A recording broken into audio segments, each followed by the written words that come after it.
prophète Ézéchiel pour l'invitation de Jésus ne faillit jamais. Merci au pasteur fidèle pour la chaleur, l'amour et surtout la confiance que je reçois ici dans cette église. Je suis tellement très à l'aise ici que vous ne pouvez pas imaginer. Donc, amen. Je suis tellement très à l'aise. Vous savez, un pasteur, quand il est à l'aise, il est capable maintenant de donner le meilleur de lui-même. C'est très important. Quand vous n'êtes pas à l'aise, votre onction a aussi des difficultés à bien fonctionner. Et les hommes de Dieu me mettent tellement à l'aise que je dis merci au Seigneur pour eux et merci au Seigneur pour vous tous. Vous savez, nous sommes devenus une famille, non seulement dans la famille de la chair, mais de la famille aussi spirituelle. Amen. On était ici le vendredi. Wow. Nous sommes restés presque 45 minutes avec le pasteur Mathieu Kalama au niveau du bureau. On était en train de partager, parce que souvent quand on est là, on partage. Hein? Nous, vraiment, c'est notre particularité quand on est avec le pasteur fidèle, le prophète Ézéchiel, le pasteur Mathieu. On ne fait que partager la parole de Dieu. La Bible dit que la parole de Dieu habite en vous abondamment. Et des fois, certains messages que nous donnons ici, que nous prêchons, c'est le fruit de certains échanges qu'on fait ensemble. Pour Dieu te donne une révélation et tu viens, tu le fais asseoir et tu bénis le peuple de Dieu. Nous étions en train de parler si l'Église est une famille. Et c'est une révélation puissante que j'ai remarquée. Même l'œuvre de Dieu, il faut travailler dans l'œuvre de Dieu, dans l'esprit de la famille. C'est très important. Alors il y a eu des choses terribles. Même Jésus est venu ici défendre les intérêts de son Père. Pas de son Dieu, mais de son Père. C'est pourquoi il ne pouvait pas trahir. Quand l'Église, quand l'œuvre de Dieu devient quelque chose de famille, n'est-ce pas, la trahison est vraiment oubliée. Parce qu'on ne peut pas trahir sa propre famille. Et c'est quelque chose de très important, bien-aimé. C'est là où j'ai compris maintenant pourquoi Dieu, en appelant Aaron, il a appelé Aaron ainsi que toute sa famille. Même les Lévis, c'était toute une famille, c'était toute une tribu. Dieu les a appelés pour travailler. C'est dans ce sens-là, parce que tu ne peux pas tuer, tu ne peux pas détruire ton propre frère. Même s'il y a des problèmes, même s'il y a des difficultés, tu sais que c'est ton frère, n'est-ce pas?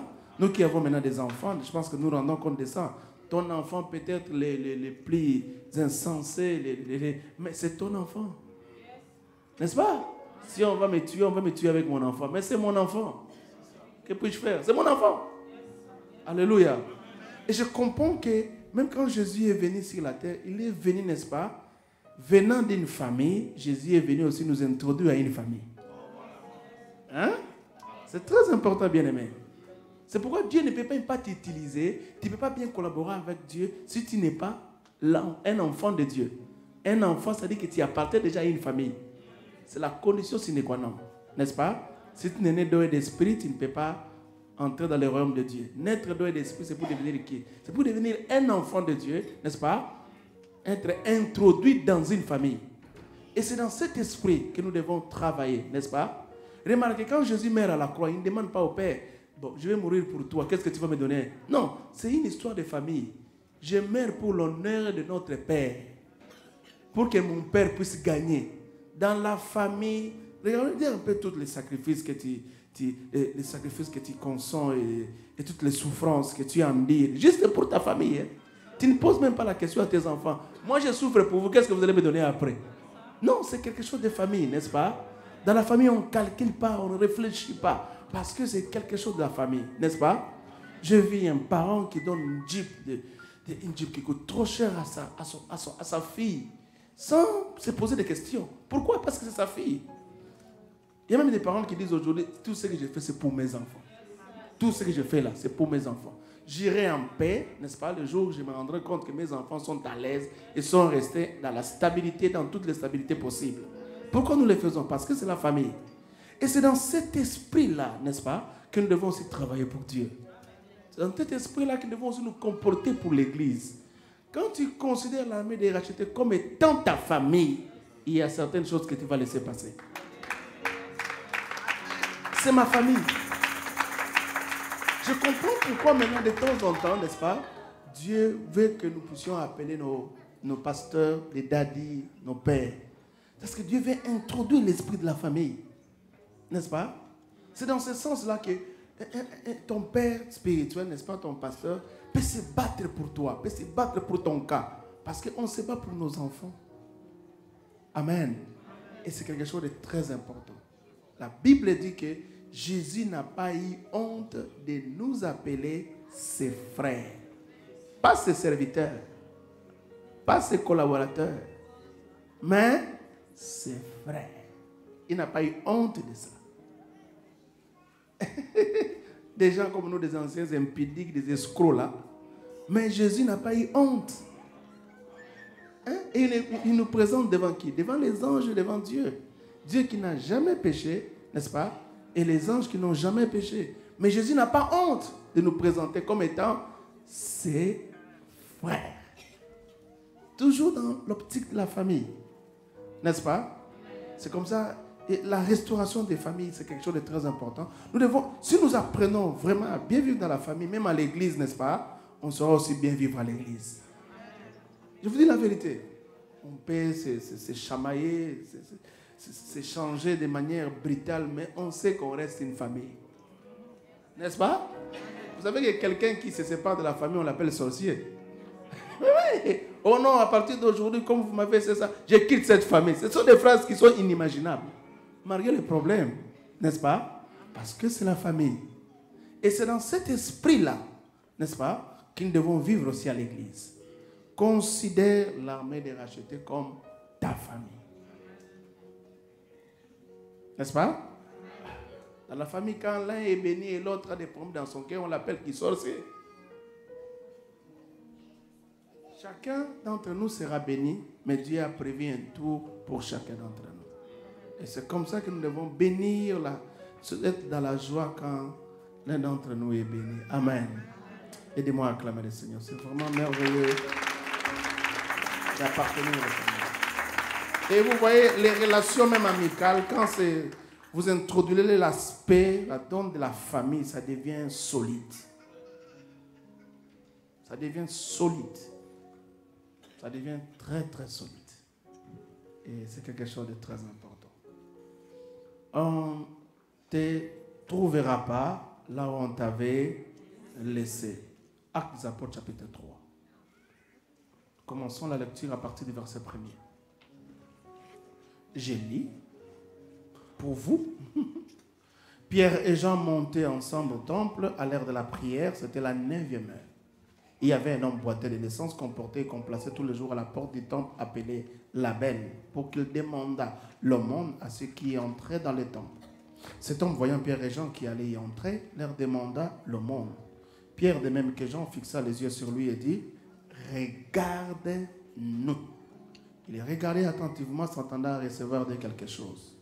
Alors Pierre lui dit « Je n'ai ni argent ni or, mais ce que j'ai, je te le donne. Au nom de Jésus-Christ de Nazareth, lève-toi et marche. » Et les prenant par la main droite, il les fit lever. Au même instant, ses pieds se chevirent d'un verre ferme.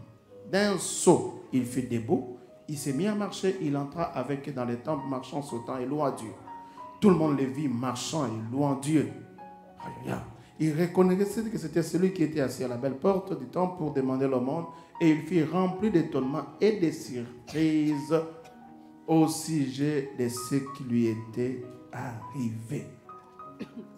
J'ai une parole prophétique pour une personne enseignée. Ils seront remplis d'étonnement au sujet de ce qui va t'arriver d'ici quelques jours. Ils seront remplis d'étonnement. Je vois comment les gens de la France, les gens de l'Europe commenceront à t'appeler parce qu'ils seront étonnés. Je dis que ça va dépasser leur entendement. On dirait que je suis en train de libérer des paroles prophétiques pour une personne enseignée. Je ne sais pas ce qui s'est passé dans ta vie. Je ne connais pas ton histoire. Je ne sais pas lire ton passé. Mais Dieu me dit une chose. Et c'est quelque chose que tu devras maintenir et maîtriser. Ils seront remplis d'étonnement. Je dis remplis d'étonnement. Remplis d'étonnement. Au sujet de ce que Dieu accomplira dans ta vie. Bien-aimés, nous connaissons notre passé. Nous maîtrisons des fois notre présent. Mais nous ne savons pas notre futur. Et le futur est entre les mains du Seigneur. La personne qui te critique aujourd'hui ne sait pas ce que tu deviendras demain. La personne qui te néglige aujourd'hui ne sait pas ce que tu deviendras demain. Mais une chose est vraie, on ne te trouvera pas là où on t'avait laissé. Avec Dieu, tu avanceras et tu évolueras. Je te vois dans des évolutions inimaginables. Est-ce que je suis en train de parler à une personne ici? Je te vois dans des évolutions inimaginables. Un jour, tu te tiendras devant ici, tu témoigneras la gloire de Dieu et ça va dépasser les gens. Dieu ne tiendra pas compte de ton diplôme. Dieu ne tiendra pas compte de ton âge. Dieu ne tiendra pas compte de ta taille. Dieu ne tiendra pas compte de ton passé, ni de tes erreurs. Dieu tiendra compte de sa parole. On ne te trouvera pas là où on t'avait laissé. On ne te trouvera pas là où on t'avait laissé. Je libère une parole prophétique pour celles qui n'ont pas d'enfants. Les enfants viennent. Les mariages viennent. La bénédiction vient. La percée vient. L'abondance vient. La stabilité vient. Dieu est capable en peu de temps combler ta vie comme tu ne peux pas imaginer. Ce que d'autres personnes reçoivent après 10 ans, Dieu peut le donner en 6 mois. Dieu peut le donner en 3 mois. C'est un Dieu qui a créé les cieux et la terre en 6 jours. Il est capable de créer des choses dans ta vie en 3 jours, en 1 année, en 6 mois, en 4 mois. Et lorsque tu crois à cela, je prie le Seigneur que tu sois la première personne à recevoir ces choses-là. Je prie le Seigneur que tu sois la première personne à recevoir cette bénédiction-là. La Bible dit que Bartimée était au coin de la rue, au coin de la rue. Mais quand il a rencontré Jésus, la Bible dit qu'il a suivi Jésus sur le chemin. Il était au coin du chemin avant de rencontrer Jésus. Ta vie aussi était au coin de la pauvreté, au coin des soucis, au coin des déceptions. Ta vie était aussi au coin du célibat. Mais lorsque tu rencontres Jésus, Jésus ne va pas te laisser au coin. Jésus ne va pas te laisser au coin. Je parle à une personne, tu changes d'adresse. Le respect par rapport à ton nom va changer dans cette ville. Le respect, la considération par rapport à ton nom va changer dans cette ville. Tu changeras de mention. Est-ce que je parle à une personne? Quand Dieu a rencontré Joseph, il était dans la maison de son père. Comme il n'avait pas le droit de naître parce qu'il y avait des aînés, personne ne pouvait imaginer qu'il pouvait être grand. Mais Dieu l'a déplacé, mon Dieu. Il l'a déplacé, il l'a amené en Égypte. Bien aimé, Joseph est entré en Égypte comme esclave et prisonnier. Mais il a fini sa vie en Égypte comme premier ministre. Ça ne dépend pas de comment tu entres, mais ça dépend de comment tu vas finir. Est-ce que je parle à une personne ici? Ça ne dépend pas de comment tu entres, mais ça dépend comment tu vas finir. Je ne sais pas comment tu es arrivé ici à Montréal. Je ne sais pas comment tu es arrivé ici au Canada. Mais laisse-moi te dire, vaut mieux la fin d'une chose. Vaut mieux la fin d'une chose. Et cette année, c'est l'année de ta visitation. Oublie les aventures du passé. Cette année, c'est l'année de ta visitation. Oublie les échecs du passé. Cette année, c'est l'année de ta visitation. Oublie les critiques des hommes. Oh mon Dieu, oh mon Dieu. Est-ce que je parle à une personne ici? Est-ce que je parle à une personne ici? Celui-là qui était entré comme esclave a fini sa vie sur le trône. Ce Dieu-là n'a pas changé. Le Dieu qui a marché avec Moïse n'a pas changé. Le Dieu qui a marché avec Joseph n'a pas changé. Le Dieu qui a marché avec Gédéon n'a pas changé. Le Dieu qui a marché avec Jephthé n'a pas changé. Le Dieu qui a marché avec David n'a pas changé. Il est le même hier, aujourd'hui et éternellement. Il est temps que tu crois à la parole prophétique. Il est temps que tu ouvres ton cœur à la parole prophétique. Tu es arrivé à un niveau, mais Dieu veut t'amener à un autre niveau. Parce qu'avec Dieu, nous marchons de gloire en gloire. Ça ne dépend pas de ton diplôme, ça ne dépend pas de ta beauté, ça ne dépend pas de tes connexions, ça ne dépend pas de tes relations. Ça dépend de celui qui a dit, mon serviteur prospérera. Alléluia. Mon serviteur prospérera, il se lèvera. Et c'est ce qui arrive dans ta vie. Donne-moi un amen. Et ces choses s'accomplissent dans ta vie. Est-ce que je parle à une personne ici? On ne te trouvera pas là où on t'avait laissé. On ne te trouvera pas là où on t'avait laissé. La Bible dit qu'il y avait un homme qui était mort. Et lorsqu'on allait l'enterrer, mon Dieu, ils ont vu les troupes de Moabites qui venaient. On a jeté la personne. Tout le monde a fui. On a jeté les morts. Mon Dieu, mon roi. Les morts est allé toucher aux ossements d'Élisée. Aïe, aïe, aïe, aïe. Il est allé toucher aux os d'Élisée. Lorsqu'il a touché aux os d'Élisée, le mort a repris vie.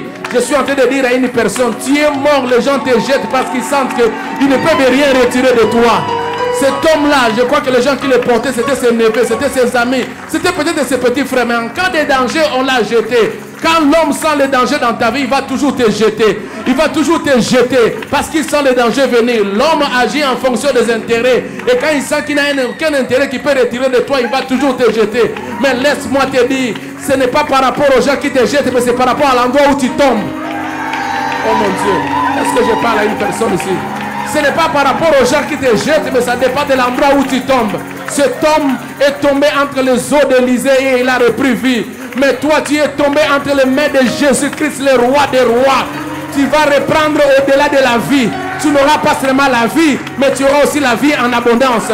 Parce que la Bible dit que le volant ne vient que pour voler, détruire et égorger. Mais moi, je suis venu vous donner la vie, mais en dehors de la vie, je suis venu vous donner la vie en abondance. Tu auras non pas seulement la vie, mais tu auras la vie en abondance. Oh mon Dieu, il est temps que tu oublies les gens qui t'ont jeté, parce que tu as rencontré quelqu'un qui est plus que eux. Oh mon Dieu, dans ton parcours tu rencontreras des méchants. Dans ton parcours tu rencontreras des gens qui seront des ingrats. Dans ton parcours tu rencontreras des gens qui créeront ta tombe pour te détruire et t'achever. Mais laisse-moi te dire que ta vie ne dépend pas des sorciers. Ta vie ne dépend pas des méchants. Ta vie ne dépend pas de tes tantes. Ta vie ne dépend pas des membres de ta famille. Ta vie dépend de Dieu.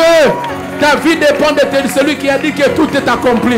Ta vie dépend de celui qui a dit venez à moi pour tout ce qui est chargé, je vous donnerai du repos. Ta vie dépend de Jésus-Christ de Nazareth, le roi des rois, le Seigneur des seigneurs. Lui-même on l'a enterré. Le premier jour, le troisième jour, on ne l'a pas trouvé là où on l'avait laissé. Aïe. Et personne d'autre. Personne d'autre, personne d'autre, mais personne d'autre. Oh, personne d'autre, personne d'autre, personne d'autre. Donne-moi un amen. Personne d'autre.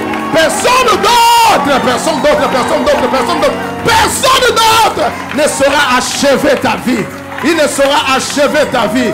Je libère la parole prophétique dans la vie d'une personne. Ce mois ici est un mois de bénédiction. Cette année ici est une année de changement. Les gens qui te connaissaient d'une certaine dimension, ils te verront maintenant avec une autre dimension. Dans le nom de Jésus, tu changes de maison cette année. Tu changes d'adresse cette année. Tu changes de travail cette année. Tu changes de niveau cette année. Les gens parleront de toi différemment. Quand on fera la mention de ton nom, on parlera de toi différemment. Je sais que tu as connu des échecs. Je sais que tu as connu des mauvaises personnes dans ta vie. Je connais qu'il y a certaines personnes qui t'ont tourné le dos. Mais laisse-moi te dire, quand il mourait à la croix, il a ouvert ses bras pour te dire, viens, viens, viens, viens, viens, viens. Viens, je suis là pour toi. Je suis là pour toi. Il y a un temps, il faut pleurer, mais il y a un temps, il faut essuyer les larmes et te lever. Et c'est ce que je suis venu dire à une personne ici. On ne te trouvera pas là où on t'avait laissé. On ne te trouvera pas là où on t'avait laissé, mon Dieu. On ne te trouvera pas là où on t'avait laissé. On ne te trouvera pas là où on t'avait laissé. On a laissé Jésus dans la tombe, mais le matin quand ils sont venus, ils ont trouvé que la tombe était vide. Il n'y avait que des linges qui étaient là. On ne te trouvera pas là où on t'avait laissé. On ne te trouvera pas là où on t'avait laissé. Est-ce que je parle à une personne ici? Est-ce que je m'adresse à une personne ici? Est-ce que je suis en train de parler à une personne ici? Aïe, aïe, aïe, aïe. Est-ce que je suis en train de m'adresser à une personne ici? Oh, aïe, aïe, aïe, aïe. L'onction a trouvé David derrière les brebis, mais l'onction a laissé David derrière le trône. Aïe, aïe, aïe, aïe, aïe, aïe, aïe. Est-ce que je suis en train de parler à une personne ici? Dieu peut te trouver. Dieu peut te trouver pauvre, mais il ne va pas te laisser pauvre. Il peut te trouver avec des problèmes, mais il va te laisser avec des problèmes. Cet homme-là ne te tuera pas. Tu as le Dieu qui est au-dessus de toutes choses. Cette situation-là ne te tuera pas. Tu as le Dieu qui est au-dessus de toutes choses. Ces circonstances dans lesquelles tu passes là ne te tueront pas. Tu as le Dieu qui est au-dessus de toutes choses. Il change ton témoignage ce matin. Il change ton image ce matin. Il change ton témoignage ce matin. Il change ton image ce matin. Aïe, aïe, aïe, aïe, aïe, aïe, aïe, aïe, aïe, aïe. On l'a appelé Jésus de Nazareth. Mais aujourd'hui, il n'est pas Jésus de Nazareth. Il est Jésus international. Dieu peut te prendre quelque part, mais il va t'amener quelque part. Je libère une onction dans ta vie. Tu ne mourras pas comme ça. On parlera de ton nom ici à Montréal. On parlera de ton nom ici au Québec. On parlera de son nom aussi au Canada. En Amérique, on parlera de toi. Tu sais pourquoi Dieu t'a déplacé? Parce que Dieu veut mondialiser ton nom. Je dis, Dieu veut mondialiser ton nom. Je ne sais pas ce qui se passe. Je ne sais pas ce que Dieu est en train de penser. Mais laisse-moi te dire que dans l'agenda de Dieu, ton nom se trouve. Dans l'agenda de Dieu, ton nom se trouve. Dans l'agenda de la bénédiction des gens de cette année, ton nom se trouve. Dites avec moi, on ne me trouvera pas là où on m'avait laissé. Tu ne le dis pas très bien. Tu ne le dis pas très bien. Tu ne le dis pas très bien. On ne me trouvera pas là où on m'avait laissé. On ne me trouvera pas là où on m'avait laissé. On ne me trouvera pas où on m'avait laissé. On ne me trouvera pas là où on m'avait laissé. On ne me trouvera pas là où on m'avait laissé. On ne me trouvera pas là où on m'avait laissé. On ne me trouvera pas là où on m'avait laissé. On ne me trouvera pas là où on m'avait. Mon Dieu.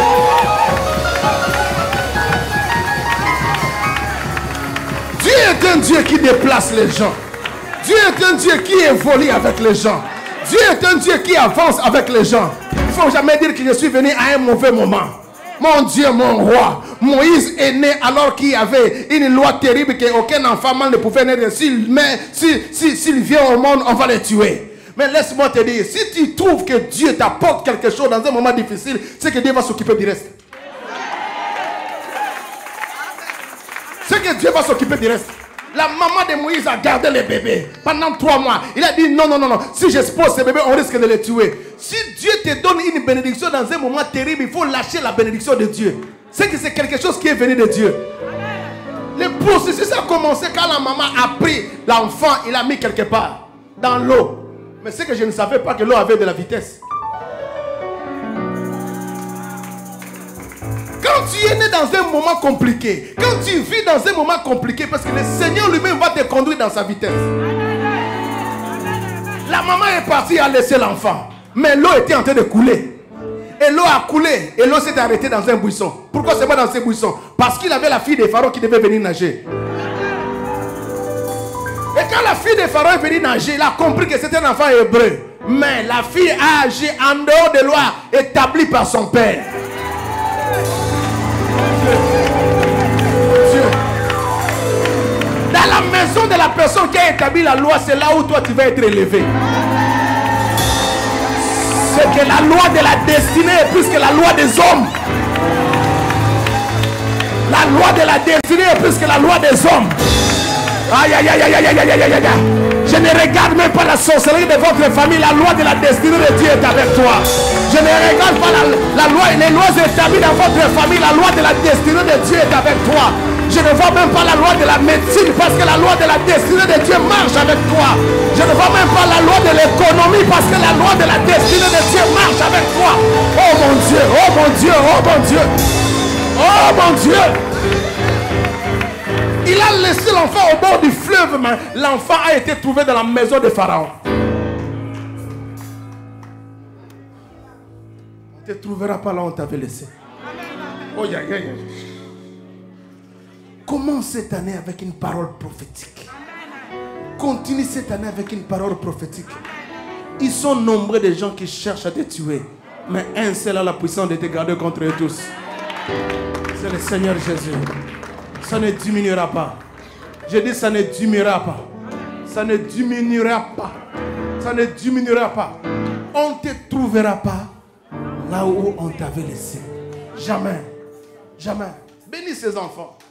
Il ne faut pas commencer à injurer ces enfants. Bénis ces enfants. Peu importe les conditions dans lesquelles ils sont venus. Il faut les bénir. Il faut être dans la joie. Dans la vie, peu importe ce qui se passe, c'est le Seigneur qui a prévu tout. Crois qu'avec Dieu, quelque chose peut arriver. Oh, on peut vous asseoir un peu. Oh, je bénis Dieu. On ne te trouvera pas là où on t'avait laissé. Oh, j'aime cette parole. J'aime cette parole. Même si il te rencontre en Égypte, mais il ne te laissera pas en Égypte. Il t'amènera au Canaan, à la terre promise. Il ne va pas te laisser en Égypte. Il va t'amener au Canaan. Gloire au Seigneur. Oh, j'ai trop de choses à dire. Trop de choses. Moi, j'ai choisi. Écoutez-moi très bien. L'histoire, merci mon prophète. L'histoire, c'est l'histoire de ce boiteux de naissance. Depuis qu'il était né, il n'avait jamais marché. Mais un jour, Dieu lui a donné les pieds. C'est que dans la vie, il faut toujours croire. Qu'il y a des choses que je n'ai jamais reçues, que je peux toujours recevoir. Il ne faut jamais être négatif. Il faut toujours croire. Mais remarquez, au verset premier, on ne parle pas de ce boiteux de naissance, mais on parle des instruments que Dieu utilise pour sa bénédiction. Dieu, c'est un Dieu qui crée d'abord l'environnement. Qui place d'abord les instruments pour ta bénédiction. Après, il vient positionné. Et le vendredi, je disais qu'on parle de Pierre et Jean qui montaient ensemble. Je parlais de l'unité. Ils n'ont pas le même âge. Ils n'ont pas la même histoire. Ils n'ont pas le même parcours. Ils n'ont pas aussi le même caractère. Mais ils peuvent travailler ensemble. Parce qu'il y a des boîtiers de naissance qui attendent des miracles pour encore redonner la grandeur du nom de Jésus. Parce que ce boîtier de naissance-là était un défi. Jésus l'avait laissé là-bas. Et si les disciples n'avaient rien fait pour lui, ça allait vraiment être une sorte de discrédit pour l'Église. C'est pourquoi Jésus les apôtres devaient faire quelque chose et les miracles devaient se passer ensemble. L'unité, c'est quelque chose de très important. Attention, les diables, mais ils travaillent dans l'esprit d'unité. Gérer les démons, ce n'est pas facile. Mais on n'a jamais vu un démon se révéler depuis qu'ils sont devenus des démons. Ils travaillent toujours dans l'unité. Je ne sais pas comment ça se passe. Parce qu'il y a déjà un démon de division là-bas. Mais dans le cas du travail, les démons de division acceptent l'unité. Il y a déjà un démon de division. Mais si le diable doit travailler, même les démons de division acceptent l'unité. Il y a déjà un démon de sorcellerie. Son travail, c'est de créer vraiment la division. Mais dans le cas du travail démoniaque et satanique, même les démons de la sorcellerie acceptent l'unité. Alors nous qui avons le Saint-Esprit. L'église est divisée, c'est comme ça qu'il n'y a pas de miracle. Il n'y a pas la gloire. Trop de boîtiers de naissance, ils sont là. Ils sont dans une position transitoire. Ni à l'intérieur, ni à l'extérieur, à la porte. Et le nom de Jésus ne fait que diminuer. Pourquoi il n'y a pas d'unité? On ne reconnaît pas les grâces des autres. Pierre reconnaît les grâces des gens et Jean reconnaît la grâce de Pierre. Et c'est comme ça qu'ils peuvent travailler ensemble et vivre les miracles. Amen. Mais écoutez-moi, je vais aujourd'hui orienter les choses autrement. Dieu connaissait ses boîtiers de naissance. Et ce jour-là, c'était le jour de son miracle. Parce que chaque jour, Dieu prévoit quelque chose pour toi. Tous les jours ne se ressemblent pas. Il y a un jour où tu souriras. Il y aura un jour où tu souriras. Il y aura un jour et tu te comprendras pourquoi tu es venu à Montréal. Il y aura un jour. Et ce n'est pas loin. Il y aura un jour où tu comprendras pourquoi tu pries ici à l'armée de racheter. Il y aura un jour. Il y aura un jour. Il y aura un jour. Il y aura un jour. Dieu dans son calendrier a pointé un jour. Dieu dans son calendrier a pointé une année. Et cette année, c'est ton année. Donne-moi un amen bien. Oh, il dit cette année ici, c'est ton année. C'est ton année. C'est ton année. Malgré tes échecs du passé, il y aura un jour. La femme à la perte de sang, n'est-ce pas? Elle avait fait beaucoup de travail pour trouver la guérison. Elle est partie même chez des médecins grecs pour chercher la guérison. Mais il n'y avait pas d'exaucement, il n'y avait pas de solution. Mais un jour, il ne s'est même pas déplacé, mais le miracle est venu le trouver là où elle était. Autrefois, il partait chez le médecin. Il partait à l'hôpital, chez le médecin grec. Mais là, elle ne s'est même pas déplacée, mais le miracle est venu le trouver là où elle était. 12 ans de maladie. Mais un jour, Dieu a arrêté ça. Un miracle de Dieu peut te faire oublier 12 ans de souffrance. Un miracle de Dieu peut te faire oublier 15 ans de difficulté. Un miracle de Dieu peut te faire oublier 17 ans de souffrance. Ça peut te faire oublier 4 ans de stérilité. Ça peut te faire oublier même 5 ans de faillite. Et si tu le crois, je prie le Seigneur que ça arrive maintenant dans ta vie. Que le miracle arrive. Que le miracle arrive. Est-ce que je parle à une personne? Est-ce qu'il n'y a pas quelqu'un qui peut dire amen à cette parole ici? Il n'y a pas quelqu'un qui peut comprendre qu'il peut sceller cette parole ici parce que c'est une parole que Dieu lui envoie. Qu'un miracle arrive et que ça te fasse oublier. Je prie le Seigneur qui te donne aussi ton Manassé et ton Ephraïm. Oui, ton Manassé et ton Ephraïm. Alléluia.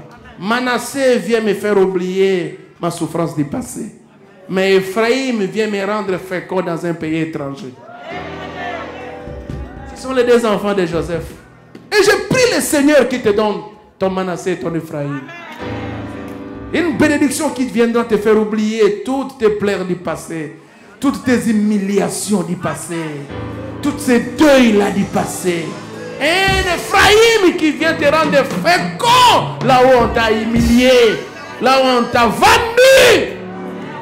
Je prie Dieu que cela arrive dans ta vie cette année. Que tu reçoives ton Manassé. Que tu reçoives ton Ephraïm. Je parle de double miracle cette année.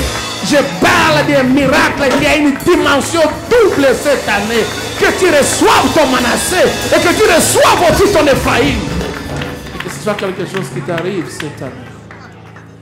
Oh, gloire au Seigneur. Oh, gloire au Seigneur. Oh, gloire au Seigneur. Oh, mon Dieu. Oh, mon Dieu. Ces deux miracles doivent être les miracles que Dieu t'apporte cette année. Est-ce que je parle à une personne? Comme d'habitude. Comme d'habitude. Ah, là. Saint-Esprit me dit encore quelque chose avant d'avancer ici. Dans la vie, il ne faut jamais te décourager. Moi, je suis un apôtre de l'espoir. Moi, je prêche l'espoir.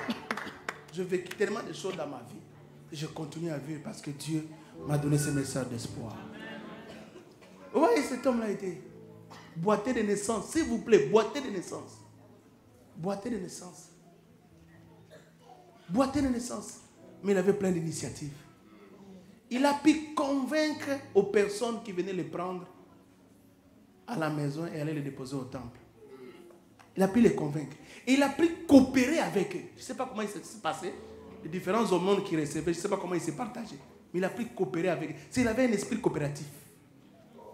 Oui.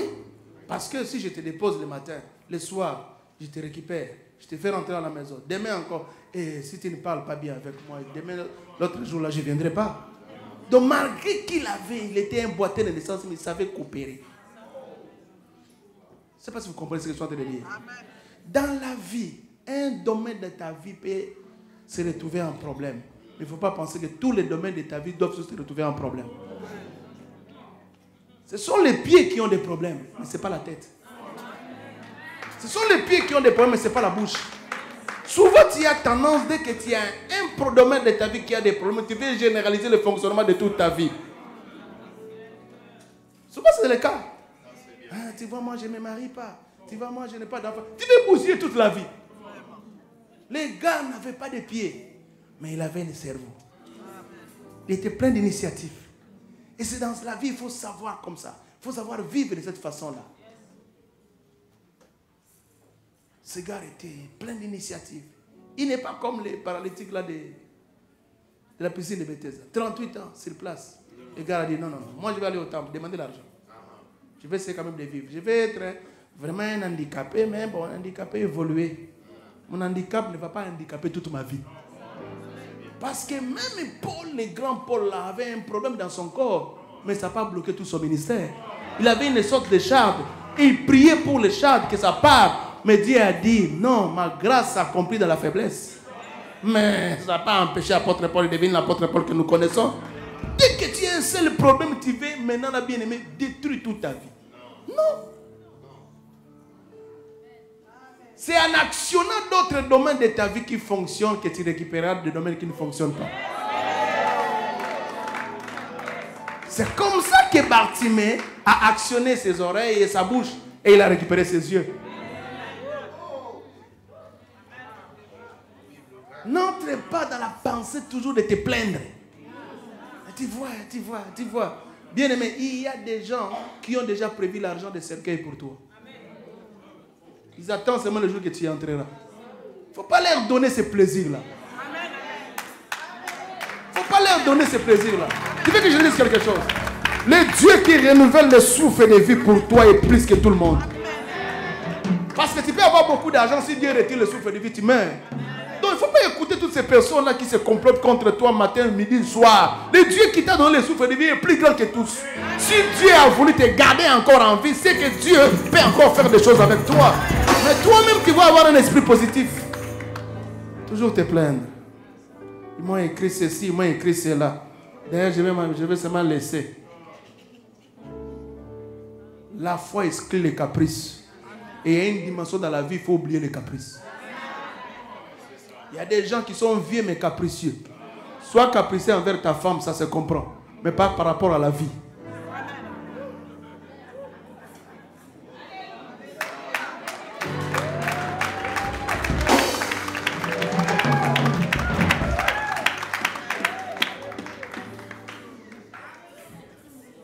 pas les pieds, mais il a fait fonctionner son cerveau.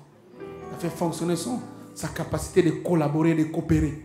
C'est comme ça qu'on venait les prendre chaque jour, on les plaçait et on les ramenait à la maison. C'était un grand travail, mais les gens le faisaient parce qu'ils savaient comment développer les relations. Quand quelqu'un n'a pas de bonnes relations, c'est un signe qu'il est sous le système du monde des ténèbres.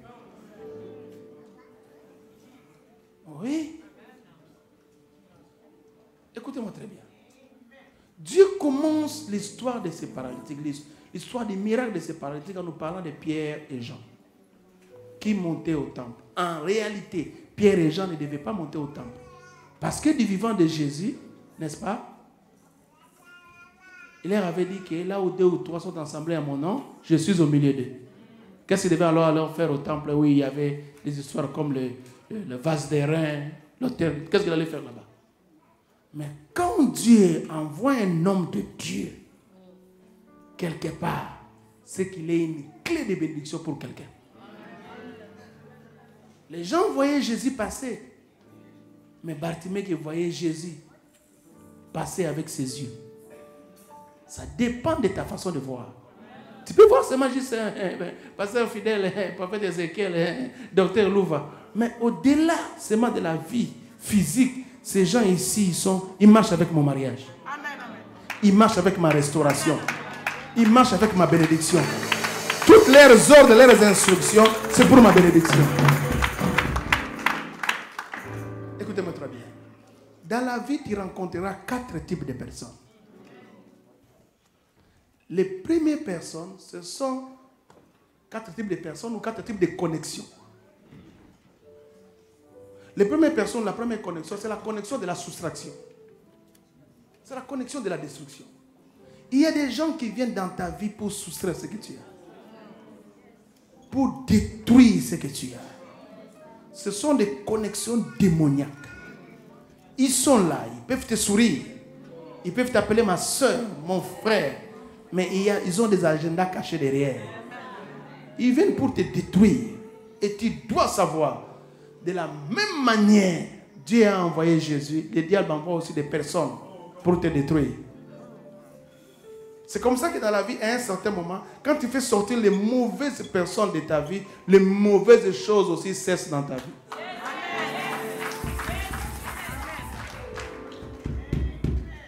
Et tu dois avoir cette capacité-là de détecter que cette connexion ici, c'est une connexion de la destruction.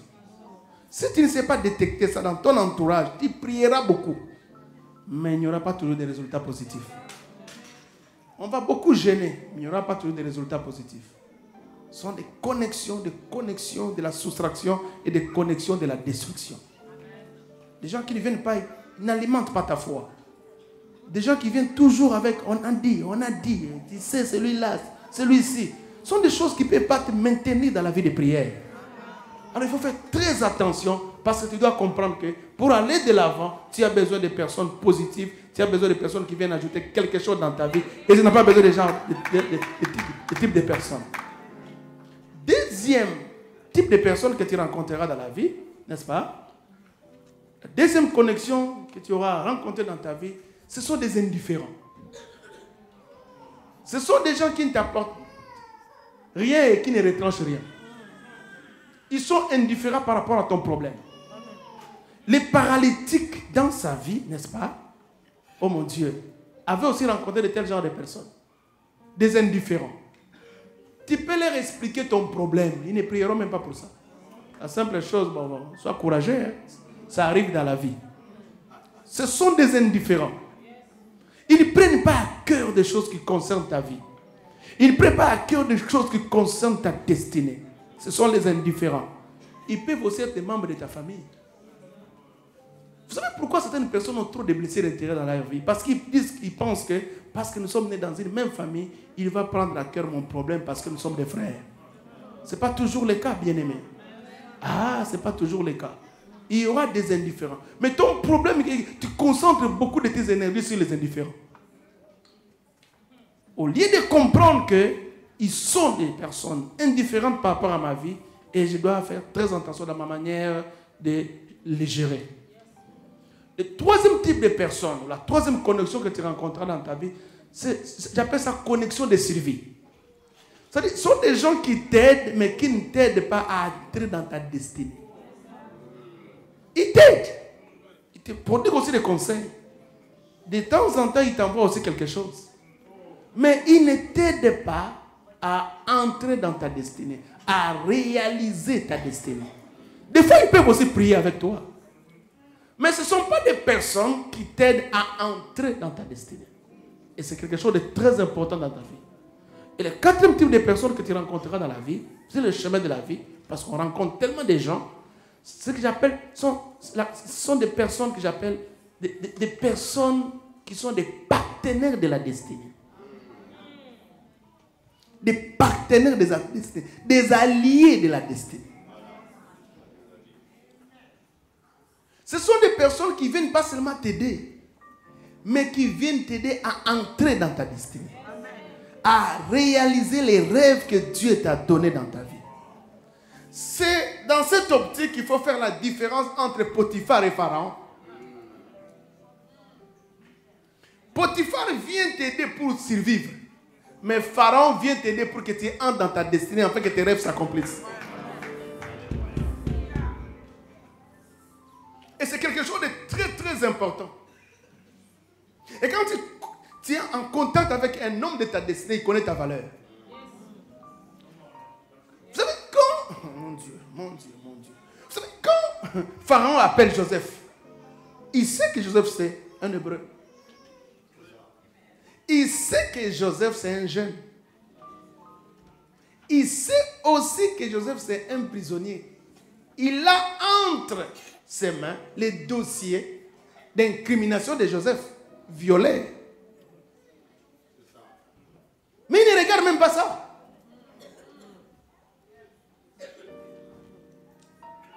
Parce que son cœur, c'est d'amener ces jeunes à entrer dans sa destinée. Quand tu rencontres quelqu'un qui a une connexion de la destinée, il te fait entrer dans ta destinée. Il t'aide à réaliser tes rêves, peu importe ton passé.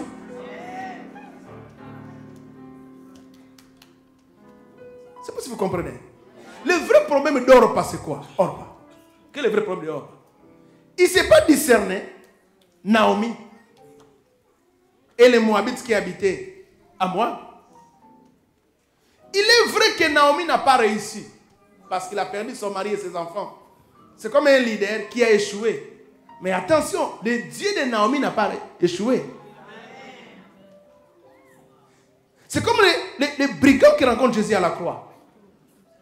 Rencontrer Jésus à la croix, c'est comme une défaite. N'est-ce pas? Celui-là qui ressuscitait les morts. Mais attention, le brigand a compris qu'au-delà de ce que je vois, cet homme ici a une autre valeur. Il a un royaume. Et son royaume est en train de venir. Dans peu de temps, ce gars va mourir, mais il ressuscitera. Non seulement qu'il ressuscitera, il reviendra. C'est trop fort ce que le brigand a dit. Il dit, souviens-toi de moi quand il viendra dans ton royaume. Ça est pâté, Jésus. Je suis à un moment de ma faiblesse. Mais comment ce gars qui n'a pas l'habitude de côtoyer les synagogues et les temples, il a cette très grande révélation. Que je mourrai, je ressusciterai et je reviendrai.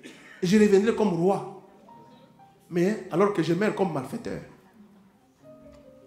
C'est pourquoi dans la vie, il faut marcher avec révélation. C'est ce qui détruit beaucoup de gens. C'est-à-dire qu'Orpa regarde Naomi, mais il voit Naomi juste un leader qui a échoué.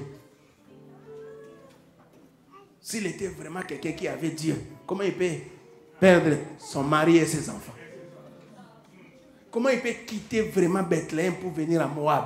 Non, ce n'est pas quelqu'un de spirituel, c'est quelqu'un de charnel. Mais Ruth voit au-delà. Écoute ce que Ruth dit. Ton Dieu sera mon Dieu. Même si je le vis dans ses faiblesses, même s'il a perdu beaucoup de choses, mais au moins, elle a un Dieu. Ton peuple sera mon peuple, c'est un peuple qui est attaché à une alliance. Et je m'accroche à cette alliance. Et c'est comme ça que tu devras te rendre compte que la vie d'Érith va être une vie qui va bouleverser le monde. Parce qu'entre nous, nous sommes dans l'ancienne alliance et dans l'ancien testament. Dieu permettra à ce que cette rite-là, la Moabite, puisse être parmi les ancêtres de Jésus.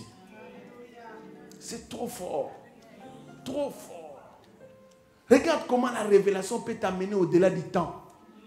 Comment la révélation peut te positionner et Dieu te place dans des dimensions que tu ne peux pas imaginer. Et Dieu prendra le nom de ce rite et fera de ce nom-là un livre parmi les livres, pas du Nouveau Testament, mais de l'Ancien Testament, à une époque où la femme était négligée. J'ai béni Dieu pour le livre d'Esther, mais Esther c'est une juive. Mais Ruth c'est une Moabite. Et le livre de Ruth vient avant Esther. Ça vient avant Esther. Dans la vie, il faut savoir détecter les connexions. Nous prions beaucoup, mais il y a des choses qu'on doit aussi nous apprendre. Nous devons apprendre à détecter les connexions. Oh, Bartimée savait que ce gars ici ne marche pas seulement avec les apôtres, il marche avec mes yeux. Je ne peux pas le laisser sortir comme ça. C'est comme ça que même quand on l'empêchait de crier encore plus fort. Parce qu'il était convaincu que ce gars ici marchait avec mes yeux. Il ne peut pas quitter comme ça. Et remarque, quand Jésus l'appelle, lève-toi. Il t'appelle. Qu'est-ce que Bartimée fait? Il jette son manteau. Mais les manteaux représentaient tout pour Bartimée. C'est là où il plaçait l'argent qu'on lui donnait, la nourriture. Et vous savez, dans un environnement où il y a le froid, le manteau aide pour beaucoup. Mais le gars s'est dit, je jette toutes mes économies. Parce que quand je serai à côté de cet homme, j'aurai plus que ce que j'aurais à jeter. Quelle foi! Quelle foi! Quelle foi! Jette tout, il abandonne tout. Il y avait la foi que cet homme ici, non, m'amènera quelque part. Il a cru que Jésus pouvait lui donner quelque chose que Dieu n'avait jamais fait dans la Bible. Ouvrir les yeux d'un aveugle. Bartimée est le premier à vivre ça. Il a cru que Jésus pouvait lui donner ça. Il jette déjà les manteaux. Je reviendrai vivre dans cette vie ici. Je jette déjà ça. Ah, tu ne peux pas rencontrer cet homme et rester la même. Et c'est ce qui a changé la vie de Bartimée. Moi, j'ai béni Dieu pour la résurrection de Lazare. Hein. Mais ce sont des résurrections où Jésus a beaucoup travaillé. Ce sont des miracles où Jésus a beaucoup travaillé. Mais les miracles tels que le miracle de Bartimée. Jésus travaille, mais Bartimée aussi a travaillé. Les miracles tels que le miracle de la femme à la perte de sang. Jésus travaille, mais la femme à la perte de sang aussi a travaillé. Et ce sont des miracles que moi j'aime. Parce qu'il y a aussi la part de l'homme. Détecte les connexions de la destinée dans ta vie. Cet homme, le boîtier de naissance, a rencontré aussi ces 4 types de connexions. Connexion de la soustraction. Il y a des filles, quand ils regardaient les boîtiers de naissance, toi je ne peux pas te prendre en mariage. Ils faisaient que les milliers dénigrés. Il a rencontré aussi les indifférents. Vous pensez qu'il n'avait pas une famille, mais on ne parle pas de sa mère, ni de son père, ni de ses frères. À un certain moment dans ta vie, les gens vont te gérer en fonction des intérêts.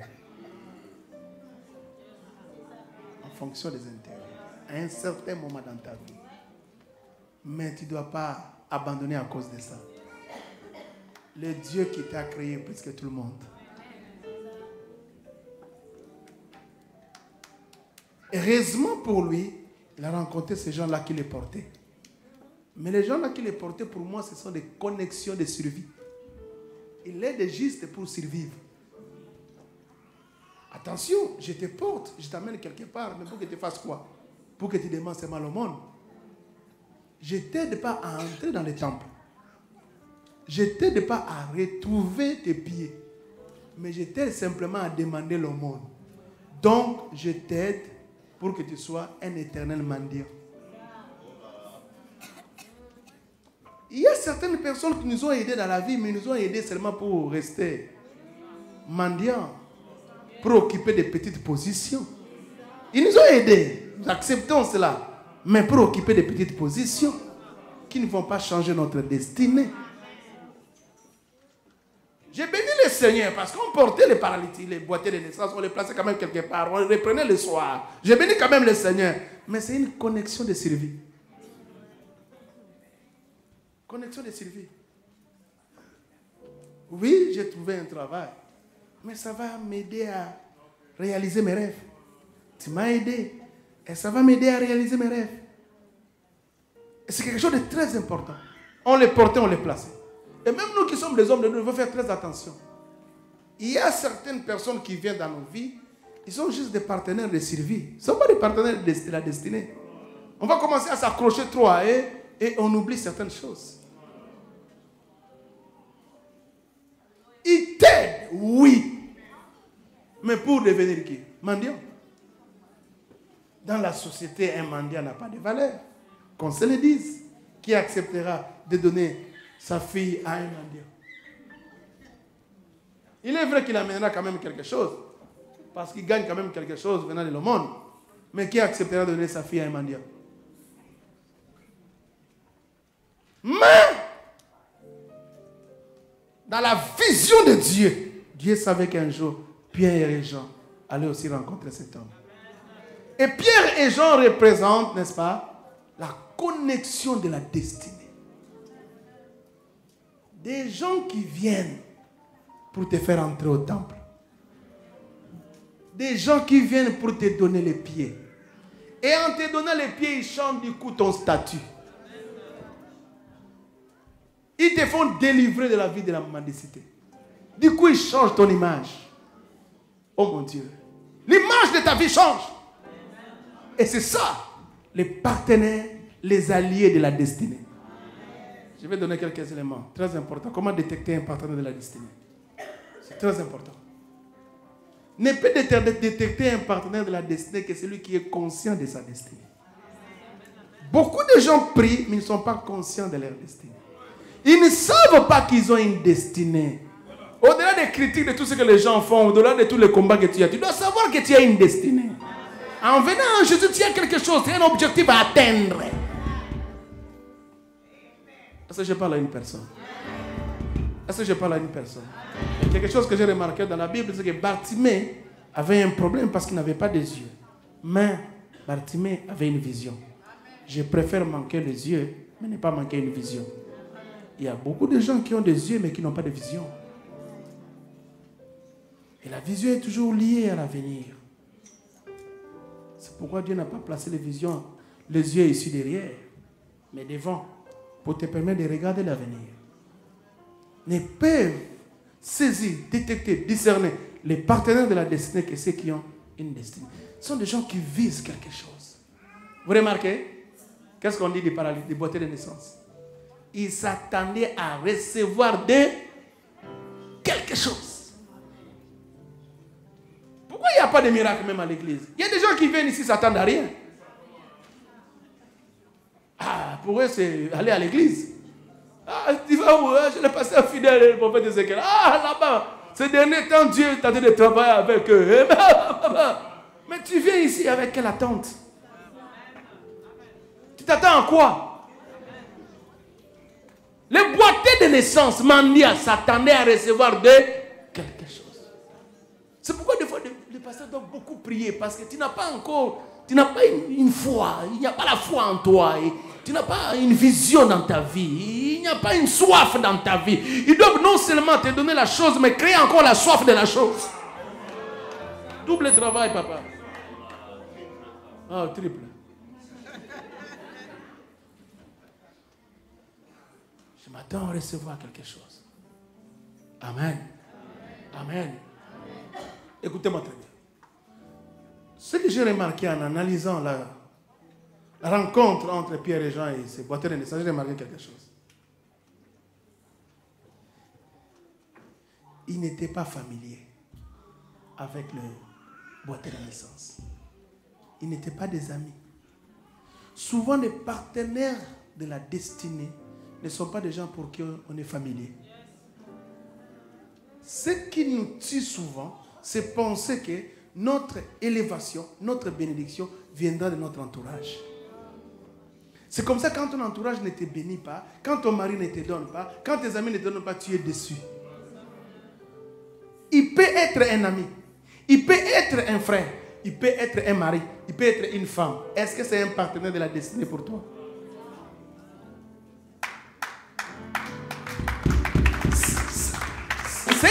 de la destinée, je n'en doute pas. C'est un homme de la destinée, je n'en doute pas. Je parle du partenaire de la destinée. Il n'était pas familier. Ça, c'est un élément que j'ai remarqué. Il ne se connaissait pas avant. Souvent, nous pensons que Dieu utilisera toujours quelqu'un qu'on connaît avant. Que Dieu utilisera toujours quelqu'un pour qui nous avons des liens familiaux. La bénédiction peut venir de loin, de quelqu'un que tu ne connais pas. C'est comme ça que je vous encourage à vous ouvrir. Ouvrez-vous, n'est-ce pas? Ouvrez-vous aussi à des personnes qui sont des nationalités différentes de la vôtre. Vous devez apprendre à vous ouvrir. On ne sait jamais, papa. Ils ne connaissaient pas Pierre et Jean. Souvent les Africains, quand ils sont ici, ils sont toujours accrochés aux Africains. Apprenez à vous ouvrir. Vous ouvrez aussi les portes de votre destinée. Vous ouvrez aussi les portes de votre destinée. C'est pourquoi j'ai béni l'armée des rachetés, parce qu'on s'ouvre même en termes de nationalité. On apprend à s'ouvrir. Et je vous assure, en vous ouvrant comme ça, vous ouvrez aussi l'expansion du ministère et de l'Église. C'est quelque chose de très important. Très important. On ne sait jamais dans la vie. Nous avons été créés par un Dieu qui n'est pas bloqué par votre tribu. Dieu n'est pas bloqué par votre tribu. Certains de tes rêves peuvent s'accomplir par quelqu'un que tu ne connais pas. Qui pouvait imaginer que les rêves récits dans la maison de Jacob par Joseph auront son accomplissement par l'entremise de Pharaon?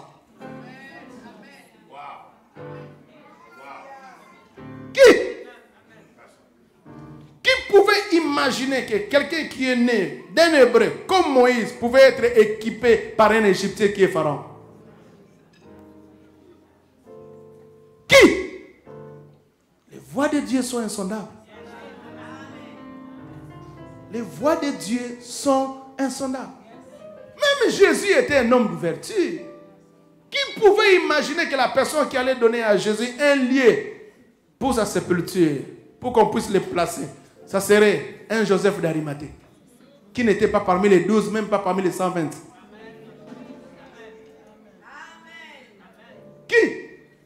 Personne. Apprenez à vous ouvrir. Apprenez à vous ouvrir. Les partenaires de la destinée ne sont pas toujours des gens qui vous sont familiers. Dans votre histoire, dans votre parcours, ce sont peut-être des personnes que vous ne connaissez pas trop bien, mais ce sont des personnes que Dieu met à côté de vous. Amen. Et c'est quelque chose de très très important dans votre vie, et c'est quelque chose de très très important dans votre destinée. Écoutez-moi bien. Ces paralytiques ou ces boiteux de naissance, je vous le dis, demandent le monde. Mais Pierre et Jean ne lui donnent pas l'argent. Souvent, les partenaires de la destinée ne te donnent pas ce que tu demandes, mais ils te donnent ce dont tu as besoin.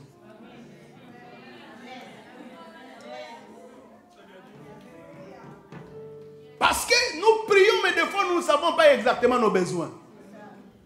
Nous demandons des choses pour lesquelles, à un certain niveau, nous n'avons plus besoin. À un certain moment, ce boiteux de naissance avait besoin de l'argent. Mais il était arrivé. Dieu voulait maintenant qu'il puisse entrer dans la gloire, entrer dans les temples. Il n'avait plus besoin d'argent. Mais lui, il continuait à demander de l'argent, au lieu de demander le pied. C'est comme ça que Dieu lui envoie des gens qui n'ont pas d'argent, mais qui ont les pieds pour lui. C'est vrai, nous ne savons pas de quoi demander.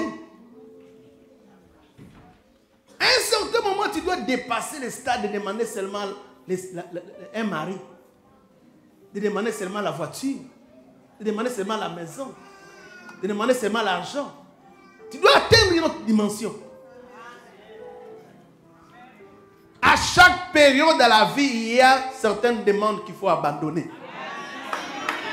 À chaque stade de la vie, il y a certaines demandes qu'il faut abandonner.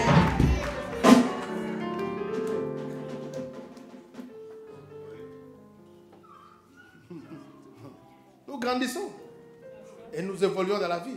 Il faut changer le système de demande.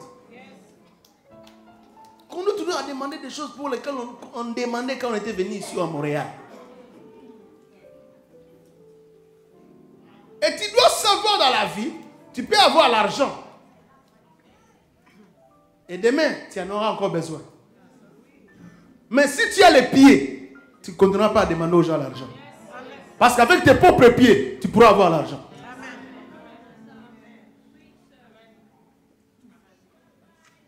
Je ne sais pas si on comprend ce que je suis en train de dire. Je ne sais pas si on comprend ce que c'est. Vous savez, j'ai vu certaines femmes demander trop les mariages. Il y a certaines dimensions d'élévation où il y a tellement de proposés des hommes qui viennent, tu commences même à être fatigué du choix. Est-ce que tu imagines aujourd'hui si tu deviens Premier ministre, une femme Premier ministre, est-ce que tu as encore besoin de demander un homme? Il y aura les Français qui vont commencer à t'appeler, des Italiens, des Russes qui vont commencer à t'appeler parce que comme le Premier ministre là n'est pas marié.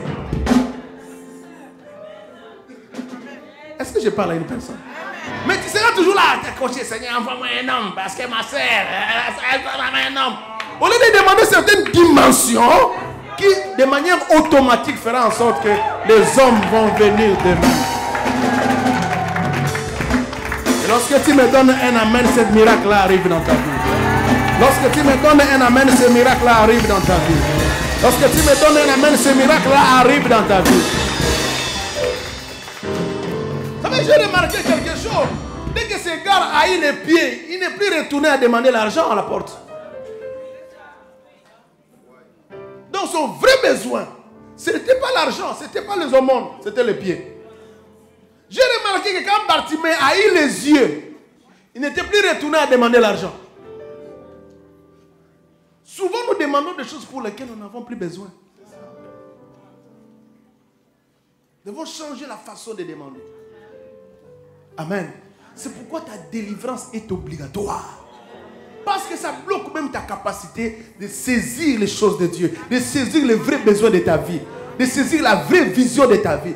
Ta bénédiction, ta délivrance ne doit pas être reportée. C'est quelque chose pour lequel le Seigneur doit en finir avec ça. Est-ce que je parle à une personne?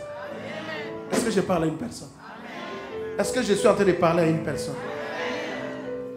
N'a pas demandé l'argent.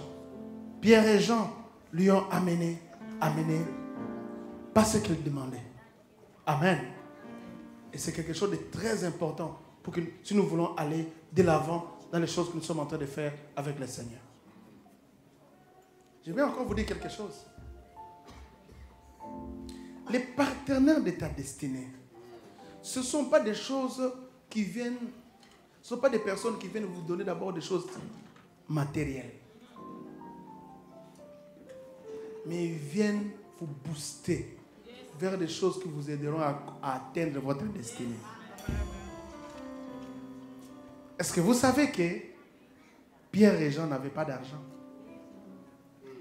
Mais ils ont répondu aux vrais besoins de cet homme. Les vrais problèmes que nous avons, tout est lié au matériel. Celui qui ne me donne pas le matériel n'est pas important pour moi. Et c'est comme ça qu'il y a même des femmes qui ont des problèmes d'avoir des maris parce qu'ils ne voient que l'aspect matériel. Qu'est-ce qu'il représente? Quand Dieu a donné une femme à Adam, Adam n'avait pas le matériel, mais Adam avait la vision. Une des clés importantes pour accepter qu'un homme t'épouse, c'est la vision. Parce que quelqu'un peut hériter des biens de son père. Mais si ce n'est pas un visionnaire, d'ici quelques années, il va tout perdre. Est-ce que je parle à une personne? Est-ce que je suis en train de m'adresser à une personne? Est-ce que vous êtes bénis ce matin? Est-ce que je peux continuer? Je n'ai ni argent ni or. Mais ce que j'ai, je te le donne. Le nom de Jésus. Quelque chose de spirituel. Mais attention, cette chose spirituelle va changer aussi ta vie matérielle. Un vrai partenaire de la destinée, c'est quelqu'un qui t'apporte plus le spirituel. Qui t'apporte le spirituel, qui t'encourage dans le spirituel. Parce que c'est l'invisible qui affecte le visible. C'est le spirituel qui affecte le physique. Il t'encourage dans la prière. C'est comme ça que nos pères spirituels sont des personnes importantes pour nous.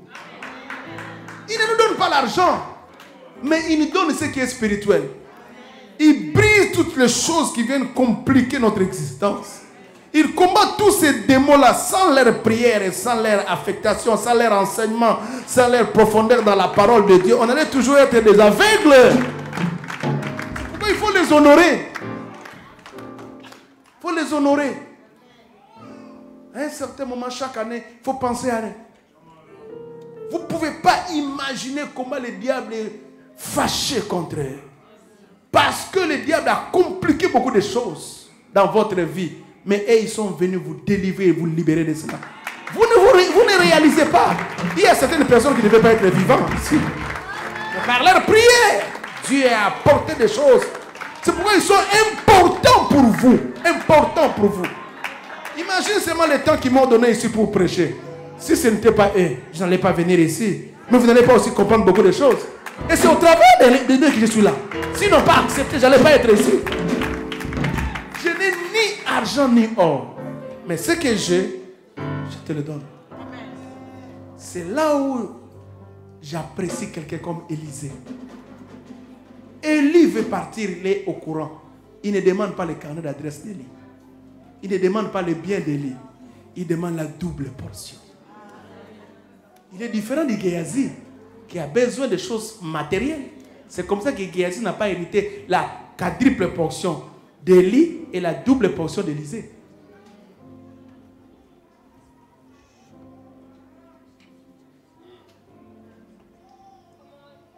Quand tu t'accroches au spirituel, tu auras le matériel. Mais quand tu t'accroches au matériel, tu n'auras pas le spirituel et tu perdras le matériel. Je répète encore. Si tu t'accroches au matériel, tu n'auras pas le spirituel et tu perdras même le matériel. Mais si tu t'accroches au spirituel, tu auras le matériel. Et les partenaires de la destinée viennent te donner le spirituel. Viens te donner le spirituel. Regardez Samuel, il rencontre Saoul. Qu'est-ce qu'il lui dit? Il y a la royauté qui est prévue pour toi. Tu t'inquiètes beaucoup pour les ânesses. Mais attention, il y a quelque chose de plus grand que les ânesses que Dieu veut te donner, la royauté. Mais c'est quelque chose que Saoul ne pouvait même pas imaginer parce que c'est lui qui inaugure la royauté en Israël, quelque chose qui n'avait jamais été, qui n'avait jamais fait l'objet en Israël. La royauté, c'est quelque chose qu'on reconnaissait seulement chez les autres. Un homme de la destinée peut te dire, peut te révéler certaines choses que tu n'as jamais imaginées. Que tu ne pouvais même pas imaginer venant de ta famille. Nous sommes nés dans des familles où l'excellence est un problème. L'excellence est pour les autres. La grandeur, c'est pour les autres. N'est-ce pas? C'est internationalisé, c'est mondialisé. C'est quelque chose qu'il ne faut même pas réfléchir. Mais de temps en temps, Dieu nous envoie des partenaires de la destinée qui viennent nous booster. Attention, avec ce que tu as, tu peux aller loin. Avec ce que tu as, tu peux devenir professeur d'université ici. Avec ce que tu as, tu peux devenir député ou parler ici. Tu peux devenir ministre ici. Ce sont des choses qu'on ne pouvait pas imaginer. Partenaire de la destinée. Il te donne le pied, pas seulement l'argent. Dernière caractéristique, il y a beaucoup de caractéristiques ici. Vous allez vous rendre compte que quand on libère la parole prophétique au travers de cet homme-là, je n'ai ni or ni argent, notre Jésus, lève-toi et marche. La personne ne marche pas. Qu'est-ce que Pierre fait? Il les prend par la main. Un partenaire de la destinée, même dans tes faiblesses, il va te prendre par la main.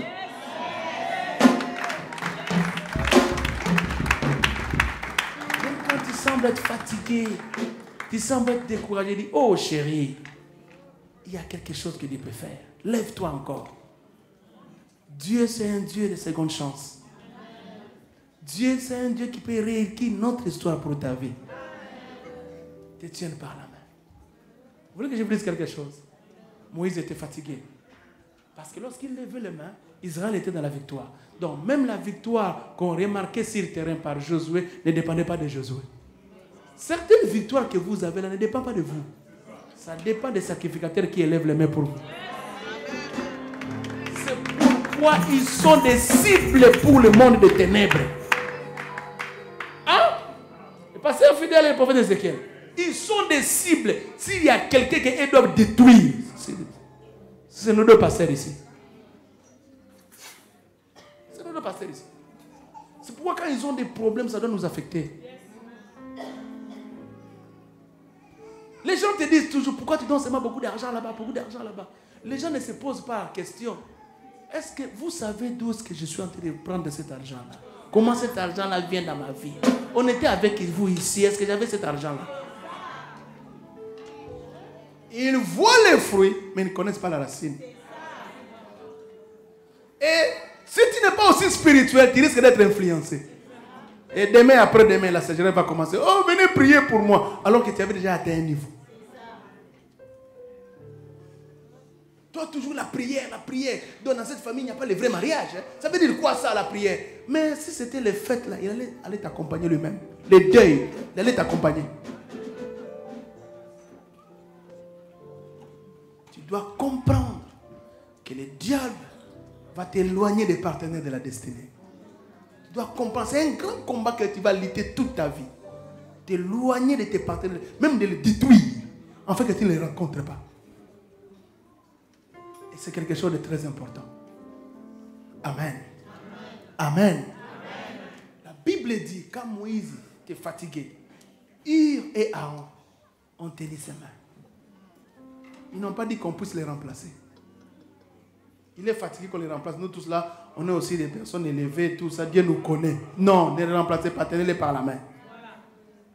Un partenaire de la destinée ne prendra pas ta place, mais il t'aidera à monter encore davantage. Il ne cherchera pas à prendre ta place. C'est comme moi, je suis venu prêcher. Si je vais devenir votre pasteur, commencez à critiquer le prophète Ézéchiel, le pasteur Élisée. Vous savez, moi-même, je connais certaines choses que vous ne connaissez pas. Un faux pasteur. Je commence à vous appeler derrière. Vous savez, non, vraiment, non. Je passerai toujours au travers d'eux. Parce que moi, je ne vais pas les remplacer. Mais comme je suis un partenaire, je vais les aider à lever les mains. Afin que leur prière puisse apporter toujours la victoire. C'est ça un partenaire de la destinée. Et c'est quelque chose de très important, bien aimé dans la vie. Amen. Les gars à écouter, lève-toi et marche. Tu t'es rendu compte, Jésus était ici. Jésus lui-même en personne. Vous citez le nom de Jésus. Mais lui-même, la personne de Jésus était ici. Il m'a vu, il est passé. Vous parlez du nom de la personne, mais lui-même, Jésus était ici. Pierre a dit non. La parole qui est sortie, c'est une parole prophétique. Le miracle est déjà là. Lève-toi. Mendiant, pauvre, n'ayant pas les pieds. Quand il a rencontré les partenaires de la destinée, il s'est levé. Attention, il a commencé à sauter, à marcher et à louer Dieu. Ta vie va changer de dimension. Tu vas quitter les deuils, tu atteindras la dimension de la fête. Ta vie va changer de niveau. Tu vas quitter les pleurs, tu vas commencer à louer. Ta vie va changer de niveau, je suis en train de t'assurer. Tu ne vas plus être assis, mais tu vas marcher et sauter. Je prie le Seigneur que tu sautes des promotions, que tu sautes dans la dimension de la vie, que tu sautes des niveaux. Oh mon Dieu, pour avoir le vin, il faut passer par un processus normal de fermentation. Mais quand Jésus est là, l'eau peut être transformée en vin. C'est que le processus de ce vin-là a sauté des niveaux. Tu sauteras des niveaux. Je parle à une personne. Tu sauteras des niveaux. Je reviendrai ici et tu diras, j'ai saisi cette parole prophétique. J'ai sauté les niveaux. Tout le monde passe par ici, mais moi j'ai sauté des niveaux. Je te dis que tu sauteras des niveaux. Même ceux qui t'avaient vu en bas, ils te verront en haut. Ils te verront dans la gloire. Ils te verront dans la puissance. Ils te verront dans la bénédiction. Lève-toi, on va prier. Aide-moi à acclamer seulement le Seigneur. Je vais libérer quelques paroles prophétiques. Si c'est une parole qui te concerne, tu pousses le cri de joie. Dieu m'a oint ici pour libérer quelques paroles prophétiques ici dans cette église. Dieu change tes difficultés en facilité. Dieu change tes difficultés en facilité. Des choses que certaines personnes ont obtenues en 5 ans, Dieu va te les donner en 3 mois. Dans le nom de Jésus. Dans le nom de Jésus, qui change de dimension. Tu es béni à vie. Tu es béni dans la hauteur. Tu es béni dans la profondeur. Tu es béni dans la largeur. Tu es béni dans la longueur. Tu es condamné au succès. Tu es condamné à réussir. La mention de ton nom doit commencer à inspirer respect. La mention de ton nom va inspirer respect. La mention de ton nom va inspirer crainte. La mention de ton nom va inspirer crédibilité. Dieu change la dimension de ta vie. On ne te trouvera plus là où on t'avait laissé. On ne te trouvera plus là où on t'avait laissé. Une parole prophétique que je libère dans la vie d'une personne. On t'avait minimisé, mais Jésus est entré dans ta vie. Jésus est entré dans ta vie. Jésus est entré dans ta vie. Il va te relever. Il va te relever. Il va te relever. Avant que nous arrivions au mois de juillet, Dieu va t'étonner. Dieu va t'étonner. Je ne sais pas comment ça va se passer, mais cet homme-là va venir. Mais cette femme-là va venir. Il ne viendra pas pour un temps, mais il viendra pour rester longtemps. Il ne viendra pas pour un temps, mais il viendra rester longtemps. Il ne viendra pas pour un temps, il viendra rester longtemps. Dieu place tous tes ennemis sous tes pieds. Dieu place tous tes ennemis sous tes pieds. Dieu place tous tes ennemis sous tes pieds.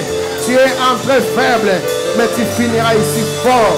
Tu es entré esclave comme Joseph, mais ta vie finira sur le trône. Dieu tourne la page de tes malheurs.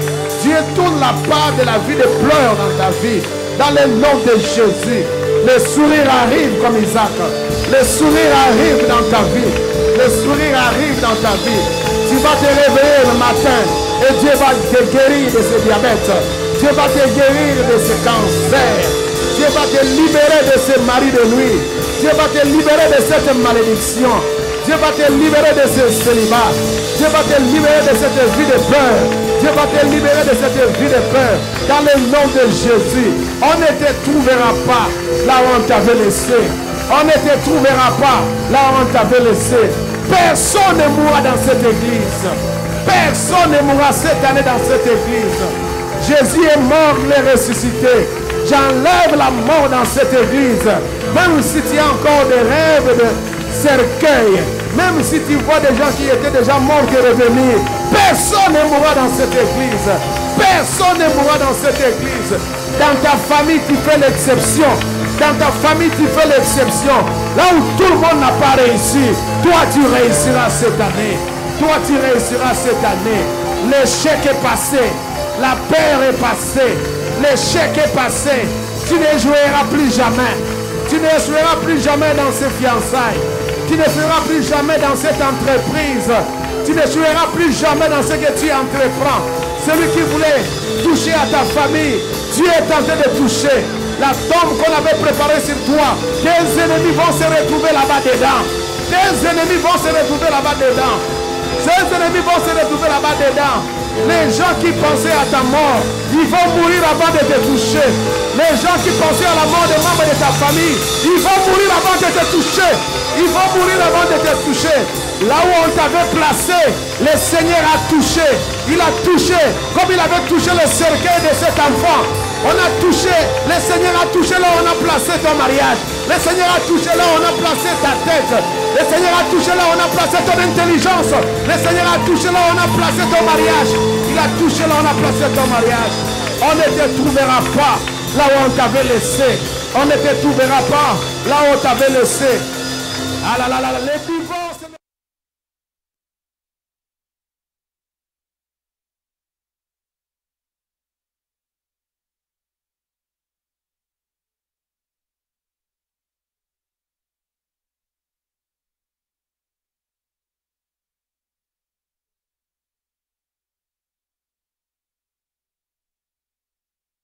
Jésus est venu pour te libérer.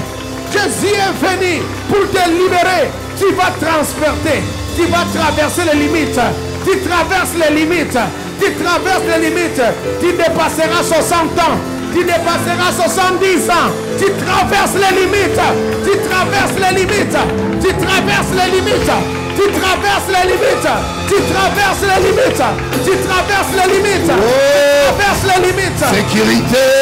Tu traverses les limites. Dans le nom de Jésus. Dans le nom de Jésus. Celui qui vient prendre tes enfants la nuit. Celui qui vient prendre tes enfants la nuit. Il rencontre les feux dévorants. Il rencontre les feux dévorants. Il rencontre les feux dévorants. Il rencontre les feux dévorants. Celui qui vient compliquer la vie de tes enfants. Il rencontre le feu dévorant. Il rencontre le feu dévorant. Dieu te donne le cœur de ton mari. Dieu te donne le cœur de ton mari. Dieu te donne le cœur de ton mari. Oh. Shambo karaba sabakaba. Balike bekendo rebebi abakaba. Emberebe kabaraba baba. Emberebe kabaraba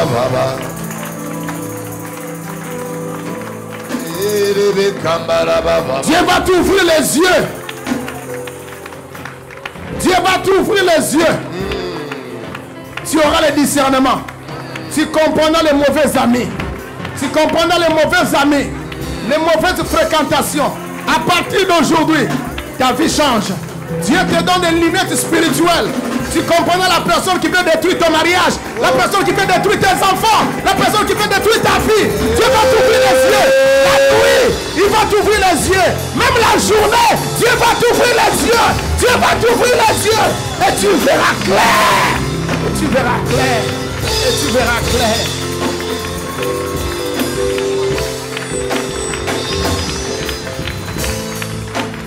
Lève ta main. Lève juste ta main.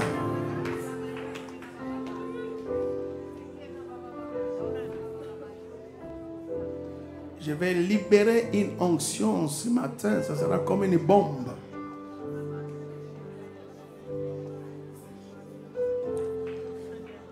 Je ne dis que des choses que Dieu me révèle. Si Dieu ne m'a pas révélé, je n'allais pas les dire. Ce sont des choses que Dieu m'a révélées.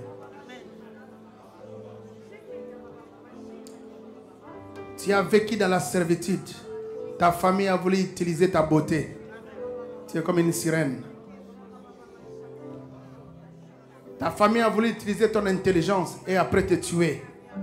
Parce que tu as comme un pouvoir dans ta famille qu'on t'a placé. Les gens pensent que c'est une chance, mais c'est un pouvoir satanique, sorcellerie de la famille. C'est comme ça qu'ils veulent te tuer en fonction de cela. Tu étais en contact avec un homme, mais cet homme-là, ce n'était pas un homme de ce monde. C'est comme ça qu'il y a trop de problèmes dans ta vie. Même le célibat là, c'est expliqué à cause de ça. Ce sont des choses que tu n'avais jamais dit à quelqu'un. Mais ce sont des choses que Dieu m'a révélées. Souvent, tu as l'habitude de voir ton père venir. Tu as l'habitude de voir ton grand-père là, la personne qui a l'argent dans votre famille là, tu le vois souvent dans les rêves. Mais tu ne comprends pas qu'il y a une sorte d'alliance qui a été contractée. Et c'est ce qui crée même des problèmes. Tu as des fois des problèmes de relations. Tu ne comprends pas. À un certain moment, tu peux crier, te fâcher contre une personne sans que tu te rendes compte. Oh, c'est un esprit qui fait que toutes les bonnes personnes qui arrivent dans ta vie, tu puisses t'éloigner d'eux. Ce sont des esprits terribles d'éloignement, de destruction. Il t'arrive des fois quand tu es en colère, tu as l'impression que tu dois seulement jeter la télévision, jeter les choses, te jeter dans la fenêtre. Un esprit de mort terrible qui a envahi ta vie. Laisse-la ici, laisse-la. Qui a envahi ta vie. Et tu ne comprends pas cela et tu ne comprends pas pourquoi ça se passe comme ça. Tu vas finir avec ça aujourd'hui. Lève tes mains. Je place le feu sur tes mains là. Le feu. C'est une dimension de feu que toi-même tu ne sauras pas supporter. Alors je ne comprends pas comment les démons vont supporter cela. Il y aura des bandades ici à l'église parce que le Seigneur a dit avant Jésus ne faillit jamais, doit être différent de l'après Jésus ne faillit jamais. Et Dieu est décidé à amener ta victoire. À amener ta victoire définitive. Laisse Dieu faire ce qu'il veut. Ne mets pas de l'intelligence, ne sois pas là en train de bloquer le travail du Saint-Esprit. Tu ne peux pas imaginer un jour, et c'est ce jour-là, c'est aujourd'hui. Les un jour de ce boîtier de naissance, pour toi, c'est ce jour-là, c'est aujourd'hui. Oh mon Dieu, mon roi, mon Dieu, mon roi. Mon Dieu, tu es là, tu ne sais pas comment ta mère t'a eu. Tu es là, tu ne sais pas comment ton père t'a eu.